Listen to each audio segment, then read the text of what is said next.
ஆச்சிமுத்து சங்கர் இல்லை அவர் இப்போ வந்து அவர் சவுக்கு சங்கர் அப்படியே சவுக்கடி மாதிரி பேசுவார். அவர் வந்து விஜிலன்ஸ் ஆன்டி கரப்ஷனில் வேலை சேர்ந்தவர். அதுக்கப்புறம் வேலை போயிடுச்சு. அந்த வேலை போனது எப்படி அப்படின்றது நிறைய பேருக்கு தெரியாது.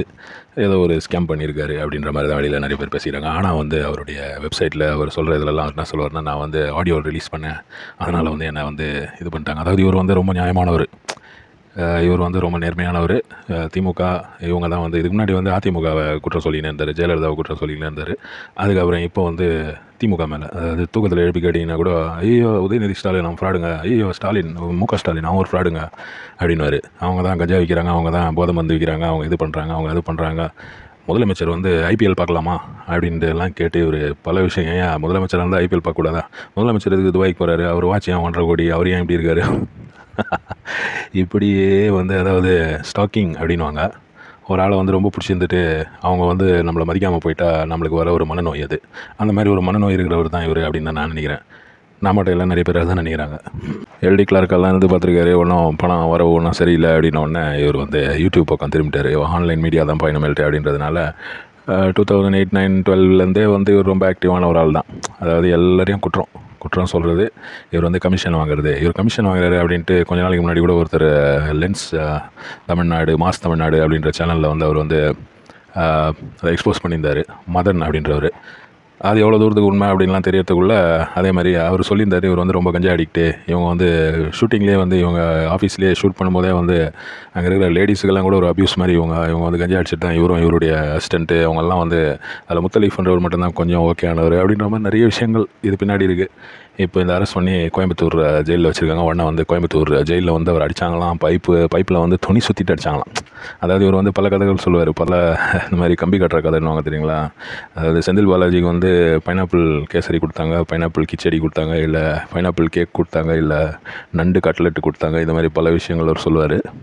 இந்த அரெஸ்ட் பண்ண போதே பார்த்திங்களா, ஒரு சின்ன ஒரு ஆக்சிடெண்ட் ஆகிடுச்சு. அந்த வண்டி போகும்போது ஒரு சின்ன ஒரு காரு கூட அந்த வேன் வந்து இடிச்சிச்சு.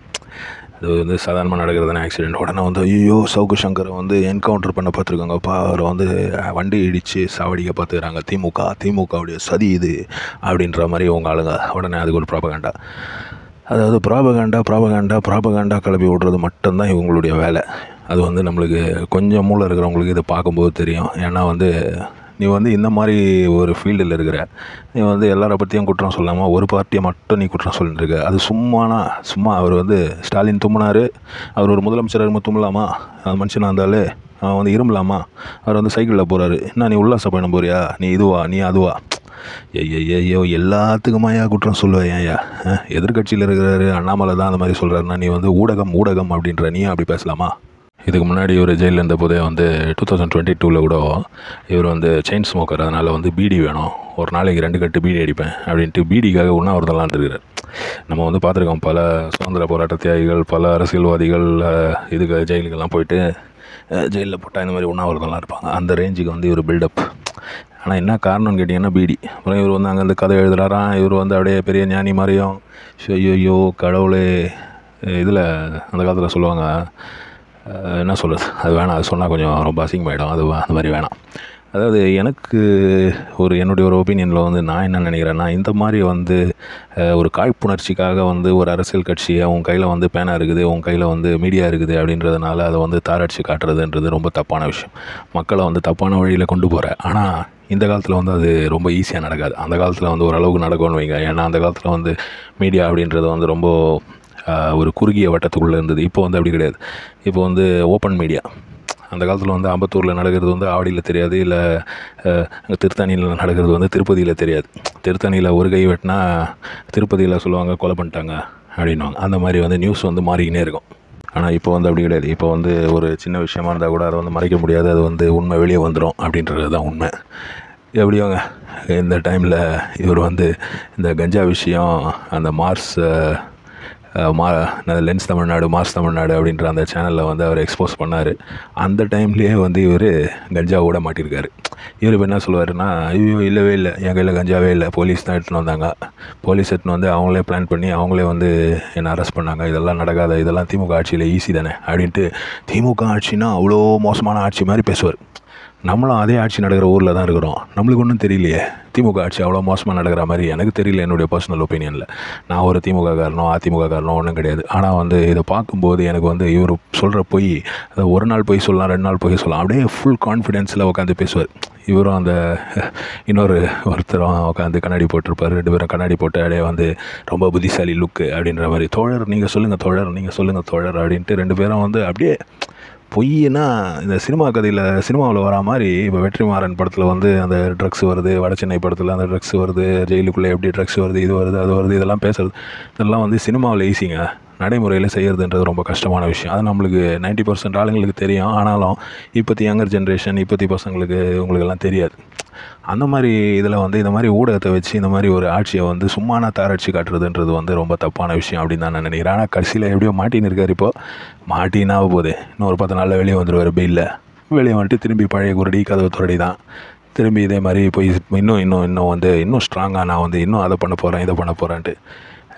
இவர் சொல்கிறது வந்து திமுக அவ்வளோ மோசமானவங்க, ஸ்டாலின் அவ்வளோ மோசமானவர், இது அதுன்னா அவ்வளோ மோசமானவங்களாக இருந்தால் ஒரு ஆட்சியாளருக்கு எதிராக பேசும்போது அந்த ஆட்சியாளர் நினச்சா வந்து உன்னை ஒரே நாளில் உள்ளே போடலாம், இல்லைனா இல்லாமல் ஆக்கிடலாம். அந்த மாதிரிலாம் நடந்ததா? இந்த நாடு வந்து அவ்வளோ சேஃப்டியாக இருக்கிறதுனால தான் உன்னாலெல்லாம் பேசிட்டு இப்படி ஜாலியாக சுற்றின்னு இருக்க முடியுது. அதுவும் புரோக்கர் வேறையான், அரசியல் புரோக்கரான். எலெக்ஷன் நடக்கும்போது வேறு நிறைய அலிகேஷன் இவர் பேரில். அதை பற்றியெல்லாம் நான் வீடியோலாம் போடணும்னு நினைக்கல, போடலான்னு நினச்சேன். ஆனால் வந்து எதுக்கு இதை பற்றி, இது ஒரு அசிங்கமான ஒரு விஷயம். அதை பற்றி வந்து நம்ம பேசி இப்போ வந்து தப்பாக பேசுகிறவன், தப்பாக நடக்கிறவன் அவன் வந்து சீக்கிரம் ஃபேமஸ் ஆகும். எப்போவுமே வந்து நம்ம நாட்டில் அப்படி தான். அது நம்ம நாட்டில் மட்டும் இல்லை, உலகத்திலே. இப்போ நீங்கள் வந்து நல்லா ஜீன்ஸ் எல்லாம் போட்டுன்னு நீங்கள் ஒரு அண்ணா சாலையில் நடந்து போகிறீங்க, உங்களை யாரும் கண்டுக்க மாட்டாங்க. இதே வந்து துணியெல்லாம் அவுத்து போட்டு அம்மனை ஓடினீங்கன்னா அங்கே வந்து மறுநாள் வந்து நியூஸில் உங்கள் பேரெல்லாம் வரும், நீங்கள் வந்து ஃபேமஸ் ஆகிடலாம். அந்த மாதிரி ஒரு விஷயந்தான் இவங்க பண்ணின்னு இருக்காங்க. அதாவது அசிங்கமாக பேசுகிறது, தப்பாக பேசுகிறது, ஆதாரமே இல்லாமல் சும்மானா ஏதோ ஒன்று. ஆதாரம் எங்கப்பான்னு கேட்டால் ஆதாரம் இது பார், இதுதான் ஆதாரம், இது பார் இதோ நான் வச்சுருக்கேன், அது வச்சுருக்கேன், இது வச்சுருக்கேன், இப்படி ஏதாவது ஒன்று சொல்லி தப்பிக்கிறது அப்படின்றது தான் வந்து இந்த மாதிரி நிறைய பேர் இருக்காங்க. இந்த மாதிரி நிறைய பேர் இருக்கிறது. அது இவர் வந்து கொஞ்சம் ரொம்ப ஓவர் அப்படின்னு தான் நான் நினைக்கிறேன். இது மாதிரி ஆளுங்கள்லாம் வந்து அவங்களா திருந்தினா தான் உண்டு. ஏன்னா நம்ம நாட்டில் வந்து இவங்களெல்லாம் திருத்த முடியாது. திருத்தத்துக்கு வந்து இப்போ கோர்ட்டு வந்து தண்டனை கொடுக்குறாங்க. எவ்வளோ நாள் கொடுப்பாங்க? உடனே பெயில் வாங்குவான், இல்லை பரோல் வாங்குவான், வெளியே வருவான், வேறு ஒரு யூடியூப் சேனலு. உடனே இவருடைய ஃபாலோவர்ஸ்லாம் வந்து ஐயோ அண்ணன் பாடுறா, அண்ணனை இப்படி பண்ணிட்டாங்க, உங்களுக்கு உண்மையே தெரியாது பாவம் பசங்க.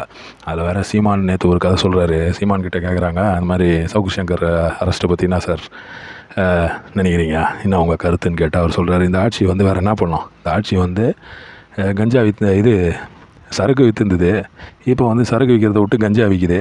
கஞ்சாவோட பிடிச்சிருக்காங்களாம். கஞ்சாவோட ஏன் பிடிக்கப்பட்டாங்க? ஏன்னா கஞ்சா வந்து சாதாரணமாக விற்கப்படுது அப்படின்னு. அந்த சொல்கிறதுக்கு நடுவுலையும் திமுகவுக்கு ஒரு கொட்டு. திமுக வந்து மோசமான ஆட்சி அப்படின்றது சீமானன் சொல்லியிருக்காரு. அது என்ன சொல்கிறது, அவர் எப்படியோ இந்த மாதிரி அதாவது ஒரு ஆட்சியை வந்து தப்புன்னு சொல்கிறதுக்கு வந்து கொஞ்சமாவது ஒரு கிளாரிட்டி, ஒரு இது இருக்கணுங்க. ஒரு ப்ரூஃப் இல்லாமல் வந்து சும்மானா அடி பேசினே இருக்கக்கூடாது, நல்லா இல்லை அது.